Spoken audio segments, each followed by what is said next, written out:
ഓം ശ്രീനാരായണ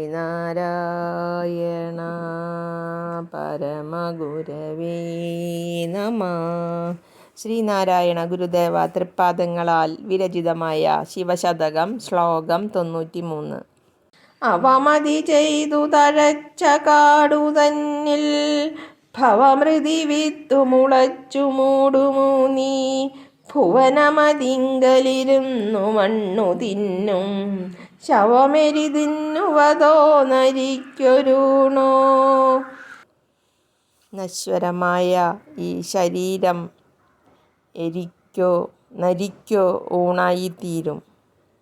അവമതി അവമാനം, നാണം കെട്ടതും പാപം ഉണ്ടാക്കുന്നതുമായ കർമ്മങ്ങൾ തഴച്ചു വളർന്ന്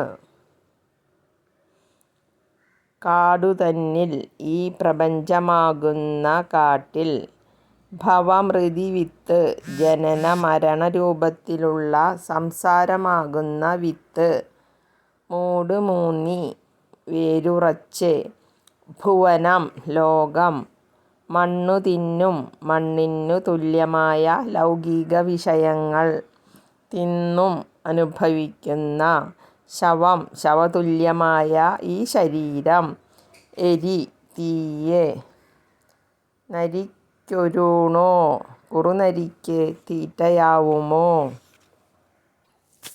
ദുഷ്കൃത്യങ്ങൾ അനുഷ്ഠിക്കുകയാൽ ഈ ലോകമാകുന്ന കാട്ടിൽ ജനന മരണങ്ങളുടെ വിത്തുമുളച്ച് വേരുറച്ചതിൻ്റെ ഫലമായി ലോകത്തിരുന്ന് ശവതുല്യമായ ശരീരം മണ്ണുപോലുള്ള ഭോഗങ്ങൾ ആസ്വദിക്കുന്നു. അത് തീയിൽ എരിഞ്ഞു പോവുമോ, കുറുനരിക്ക് ഭക്ഷണമായി ഭവിക്കുമോ. അസത്യത്തെ സത്യമെന്നു ഭ്രമിച്ച് വളർന്നു വന്ന അജ്ഞാന കൊടുങ്കാട്ടിൽ ജനന മരണ രൂപമായ സംസാരത്തിൻ്റെ വിത്തായ കർമ്മവാസന സങ്കല്പമായി കിളിർത്ത് ഞാൻ എൻ്റേത് എന്ന വേരും ഉറപ്പിച്ച് ഈ ലോകരംഗത്ത് കർമ്മം ചെയ്ത് ദിവസങ്ങൾ പോക്കി ജഡസങ്കല്പങ്ങളെ വളർത്തുന്ന മൃത്പിണ്ഡമായ ഈ ദേഹം അഗ്നിക്ക് ഭക്ഷണമാകുമോ, അതോ ജന്തുക്കൾ ഭക്ഷിച്ച് വിശപ്പടക്കുമോ.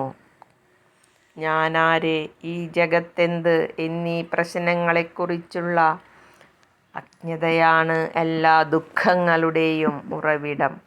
അജ്ഞത നിമിത്തം ഞാൻ ജഡദേഹമാണെന്ന തോന്നലുളവാകുന്നു. തുടർന്ന് ജഡപദാർത്ഥങ്ങളോട് രാഗദ്വേഷ രൂപത്തിൽ കർമ്മവാസന ഉദയം ചെയ്യുന്നു. രാഗദ്വേഷങ്ങൾ വർദ്ധിക്കുന്തോറും അജ്ഞാനത്തിന് ശക്തി കൂടും. അങ്ങനെ സംസാരബന്ധം പ്രബലമാകും. ഒടുവിൽ ഞാനാണെന്ന് ഭ്രമിച്ചിരുന്ന ജഡദേഹം തീയിലെരിഞ്ഞ് ചാമ്പലാവുകയോ ജന്തുക്കൾ ഭക്ഷണമാക്കുകയോ ചെയ്യും. ഈ ദുരന്തം ഒഴിവാക്കാൻ കാലേക്കൂട്ടിത്തന്നെ ഞാൻ ജഡദേഹമല്ല, സനാതനബോധമാണ് എന്ന് സാക്ഷാത്കരിക്കുകയേ ഗതിയുള്ളൂ.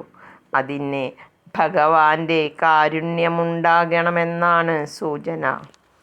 ജഡബന്ധം തീരെ നിഷ്ഫലമാണെന്ന് പറഞ്ഞുകൂടല്ലോ. അതുകൊണ്ടല്ലേ പുത്രമിത്രാദികളും അയൽവാസികളുമൊക്കെ സഹായത്തിനെത്തുന്നത്. ഈ സംശയത്തിനുത്തരമാണ് അടുത്ത പദ്യം. ഓം ശാന്തി ശാന്തി ശാന്തി. ഓം തത് സത്. ശ്രീ നാരായണ ഗുരു അർപ്പണമസ്തു. ഓം.